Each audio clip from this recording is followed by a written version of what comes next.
বন্ধুরা, তোমাদের সামনে ফিরে এলাম একটা ছোট্ট কথা নিয়ে। আজকে আমার একটা কথা জেনে খুবই আনন্দ লাগছে। সেটা মানে তার জন্য 3-4 দিন তোমাদেরকে ওয়েট করতে হবে। সবার আগে বলি, তোমাদের দাদাভাইকে আমি স্যালুট জানাচ্ছি। কেন জানাচ্ছি? আমার হাজবেন্ড সত্যি আমার গর্ব করার মতোই হাজবেন্ড। সে দিন রাত এক করে আমাদের মুখে হাসি ফোটাবার জন্য যেভাবে পরিশ্রম করে চলেছে, এটা আমার গর্বের বিষয়।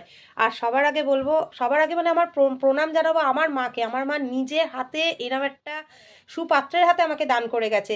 তা আজকে মা সামনে নেই, মা ওপর থেকে নিশ্চয়ই দেখতে পাচ্ছে আমি কতটা খুশি। আগেই বলেছি আমি সাধারণ ঘরের মেয়ে, সাধারণ ঘরের বউ। এই সাধারণতা না, মানে সাধারণ জিনিসটাই আমার কাছে অনেক গর্বের। তা কেন বলছি, তার জন্য 3-4 দিন ওয়েট করতে হবে। সামনে খুব সুন্দর একটা ভিডিও আসতে চলেছে। আর এটা হয়তো তোমাদের দাদাভাই সারপ্রাইজ দিতে পারতো, কিন্তু সারপ্রাইজ দেয়নি, আমাকে আগেই ডিক্লেয়ার করেছে। তাই আনন্দটা তোমাদের সাথে শেয়ার করলাম। আজকের মতো টাটা।